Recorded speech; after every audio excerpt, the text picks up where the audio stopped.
Color TV. Color TV machiegni pacho. Ma e odwa.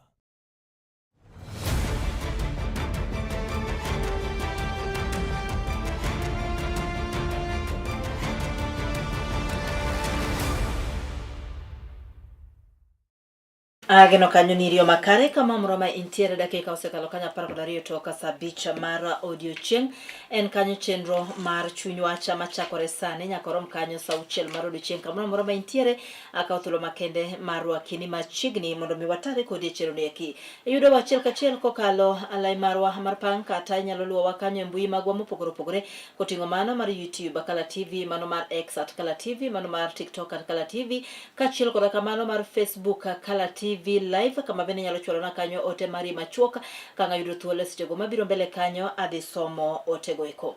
Kawuono okabiro odiochieng'ni okayudora ka kenda atayudora koda ka wendo marwa mabende wadhi bedo godo kaedi kendo wadhi twake wi wechego eko mabende koro to mulo ngimani mopogore opogore kama oting'o wechego eko mag finance bill kachiel koda ka wechego eko mag siasa. Omiyo kama mora ma intiere en thuolo makende makaw marwa kini machiegni mondo mi watare kodi. Wendo wa makawuono en kanyo migosi kata Honorable Cecil Okoth mabende na chiel kuom jogo present Kondele mondo watwag kanyakla. Yes. Cecil Okoth, how is Kondele ward odiochieng'ni makawuono? Kondele chiew nade? Kondele wachiew maber, onge gik maricho makawuono wanene Kondele wa. Yes. Omiyo waduoko ne Nyasero kano momiyo odiochieng' makawuono maber. Wechego mag uchumi, wechego mag security chalo nade Kondele? Uchumi to kwadhigo marach nikech ing'eni Kondele sani ema nigi 24-hour economy e Kisumu County ka. Yes. Weche mek arita kwe mabet wane gi ng'ikni moko matin.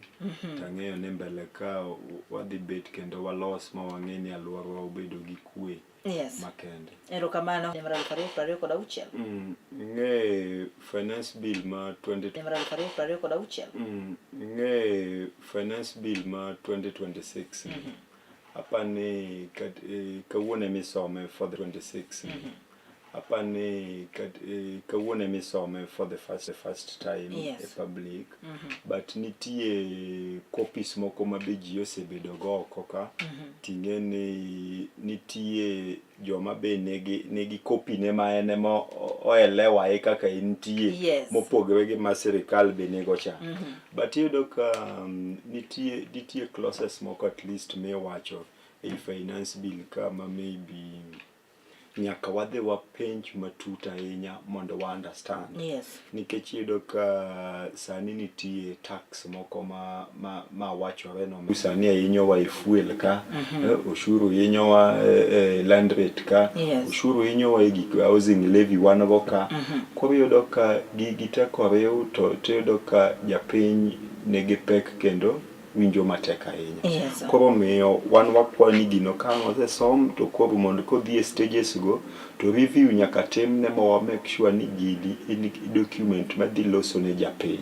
Ok en document madhi hinyo japiny nikech at the end of the day japiny be medhe dwa no chul tax gi mondo yud pesa madhi finance bill. Yes.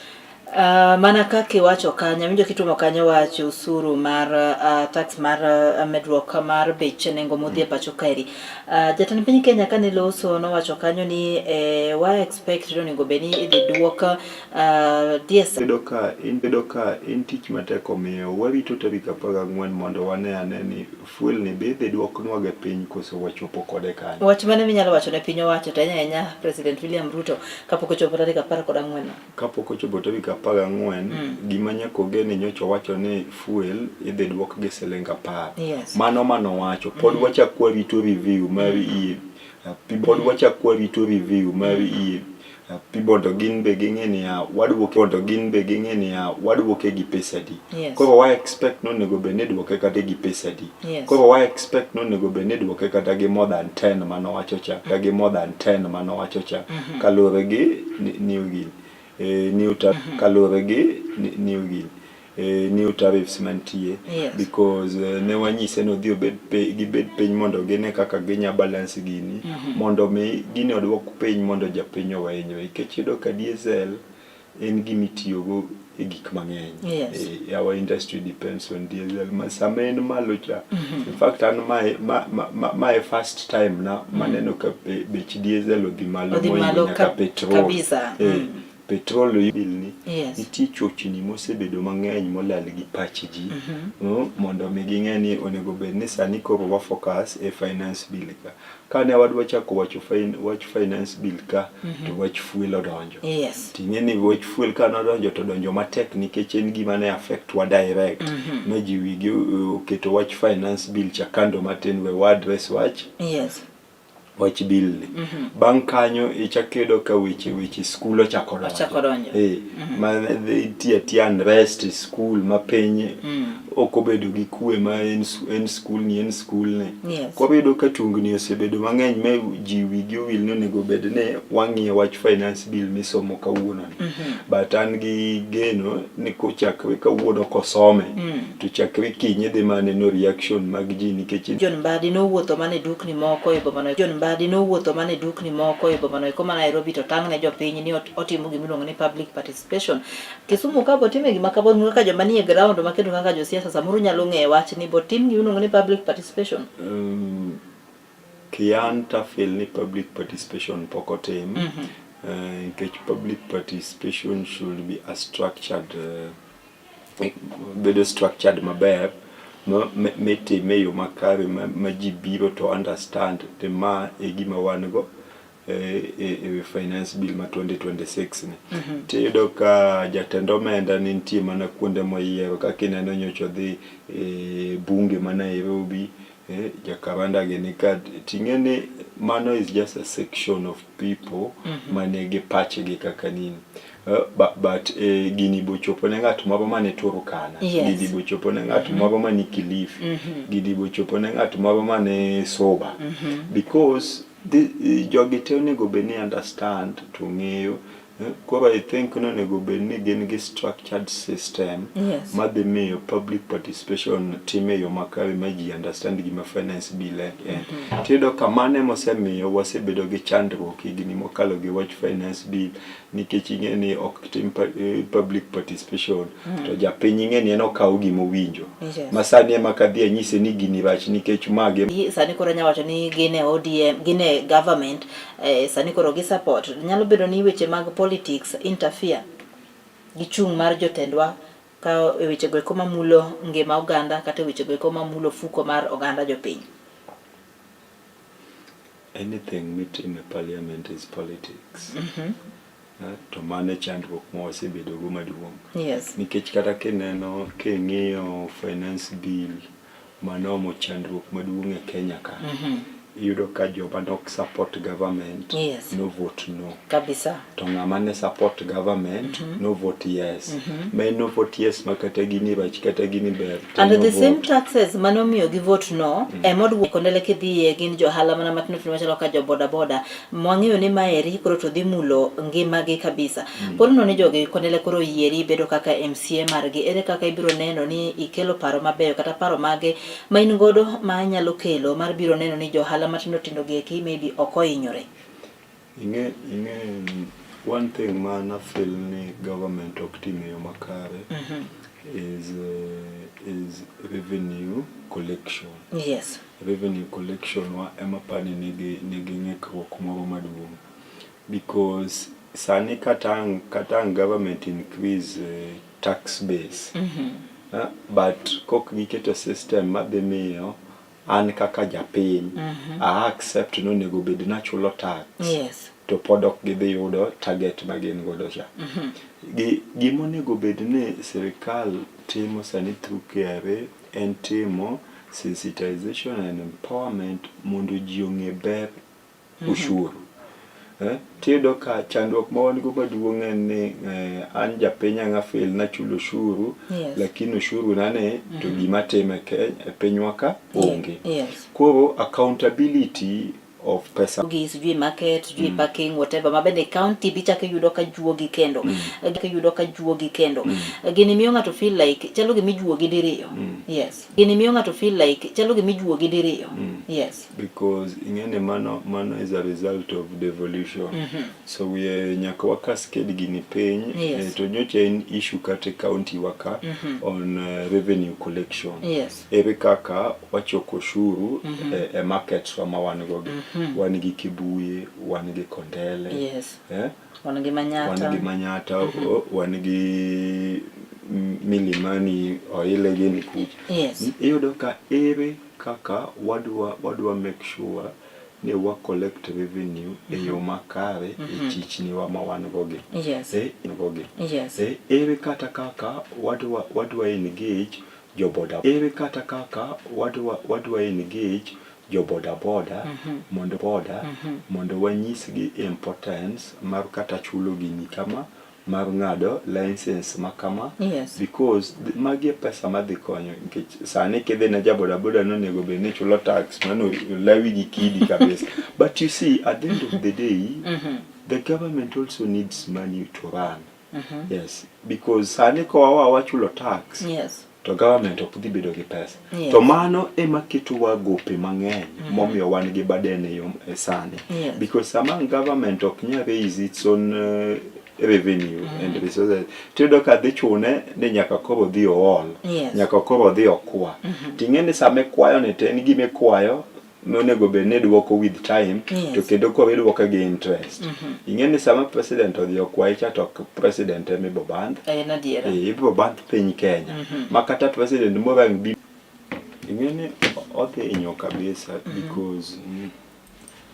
king'iyo kata sani a lot of Kenyans ok nya afford nyiewo simu very true mane momiyo sani yudo ka ng'enyne wan gi mkopa wan gi lipa mdogo wan gi moko ni mogo wan gi watu because common mwananchi ok nya yudo 50,000 mondo dhi nyiew simu korang nadhi okaka moro michulo matin ka 100 ka 150 chaka gino imagine you want to expose ng'ataila ni kendo e ushuru moko matindo ipani ng'ane dhi nyalo gi already serido nengini simu no kata koro dhi wetiyogo because odwa no chul simu ni koso chulo ushuru moro magik motimo gi simu ni koro nitie gik ma government nyaka kirangaraga counties wa makaluo kairi kata kwa biro kirangaraga counties wa makaluo kairi kata kwa biro counties wa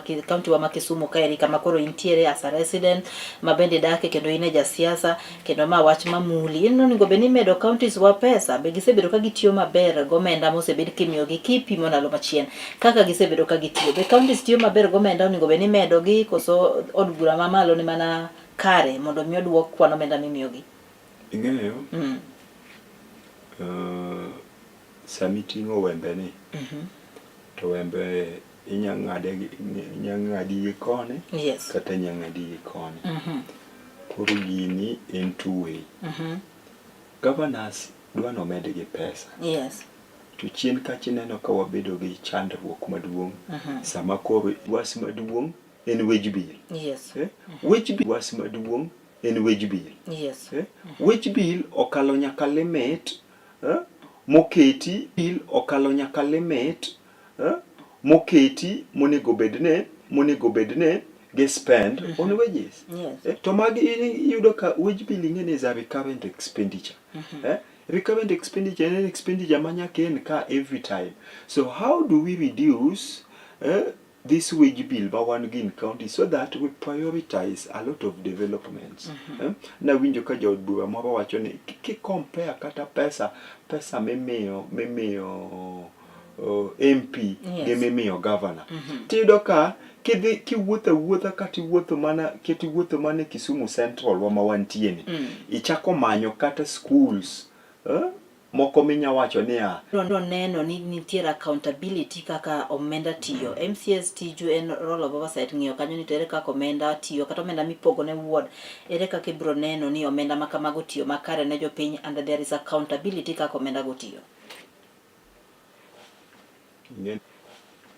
ngene samango yiero MCA kach roles na me samango yiero MCA kach roles na maduong gina dek Yes.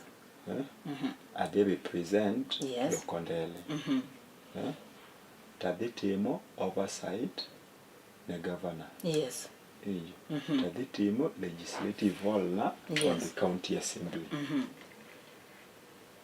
oversight kanyaka watema maber what has to be done in Kondele must be Ganika pokwa bire wichogo ma Kondele. Waneno ka finance ganika pokwa bire wichogo ma Kondele. Waneno ka finance bill ma iganito osuru omedo osuru ka oket mane onge okel ka. Lakini wach maduong' wacho ni chando wa e pacho ka eri ne wichogo eko mag mibadhi ka chiel koda ka wichogo kaka government spend. Wacho ni government spend a lot of money moloyo to ahinya e piny owacho masani. Ne piny owacho miwacho ni osebedo ka tiye koda ka omenda mathoth omenda mawuok e piny owacho kata kaka ichulo jotich and all that wacho ni en omenda mathoth kabisa. Be paro ni piny owacho timo duto manyalore mar neno ni gidino rodego eko mag mibadhi mar tieko rodego mag mibadhi. Omiyo sama giduogo kuom jopiny ka gimiyo japiny pek japiny golo osuru mang'eny to mibadhi rodego eko mag mibadhi to pod nitiere. Maybe gin yore mage minyalo suggest. My first question, be paro ni piny owacho tiyo matek mar neno ni gitieko wechego mag mibadhi momenda lale. Number 2, gin yore mage monego be nitiyogo e pacho kae mar tieko mibadhi mogo tach e pacho ka? mibadhi to wan go kendo mano elephant ma wan go maduong because kata king'iyo gik mosetimre chien ka Yes. iyudo ka jatelo moro dhi omak gi 60 million moro no dhi oyud gi 500 million Moro nje kwa neno ko yud gi Macha County ma Nairobi a lot of cash. Musithirowa e ndalo mang'eny omiyo ma to bang' koro to president moyier wadhi maketo ne matek moizen samochopo ni to koro nyaka walok kaka wadwa tiyo. Yes. Nyaka policies moko nitie ma nyaka wa introduce madhi miyo we reduce level mar corruption ma wan go ni. Yes. Yes. Erokamano.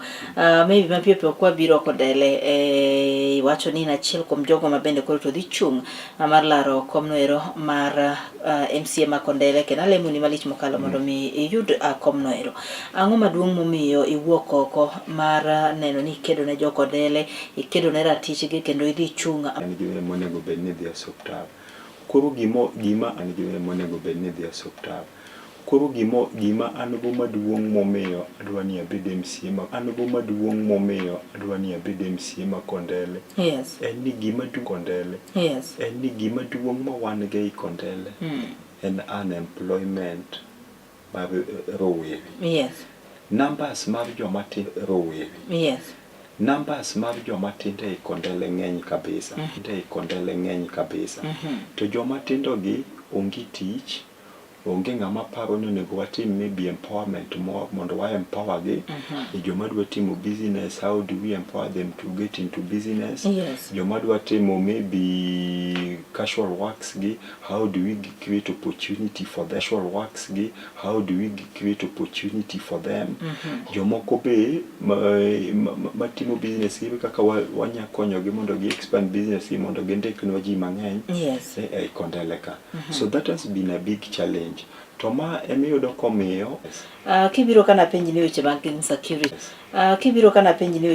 security chalo nade Kondele to i-confirm na kanyo ni security okaber ahinya. Porono ni jo Kondele oyiere ka kibiro neno ni tiyo machiegni koda ka obila to tem wechego mag security mondo mi obed makare e kar dak ma Kondele. One thing manyaka wadhi watim maduong' en community engagement. Yes. Nyaka waji engage kiwan. Wan gi gimoro ni miji 10, wan gi jodong gweng', Yes. to wan gi vigilante. System ni nyaka wa make strong. System ni nyaka wa support gi. Yes. Because magi joma dhi make sure ne wa understand our surrounding. Miji 10 ka uji understand ne wan to area wane. Yes. Wadak ji makama to kama e kaka wantie. Yes. Ng'ane to ento timo ga tich makama, ng'ane ento oja kama. Yes. Makata ka ng'ato nigi chandruok moro. Tido ka you people are community manye ma bende gin mana jo hala matinde e kar dak ma Kondele ma dwar ni mondo mi oyude kony mar ma bende gin mana jo hala matinde tinde kar dak ma Kondele made dwar ni mondo mi oyude kony mar basari and all this. Ere kaka ibro neno ni basari opogi e yono makare kendo familia duto oyudo basari e yore mage mibro tiyo godo e identify jomo deserve basari, because ng'ato nya biro ni yes no dwaro basari to samoro oya familia ma samoro gin they are able but nitiere jomoko ma ok nyal kata mana yudo kata mana kuma ginyalo chako godo.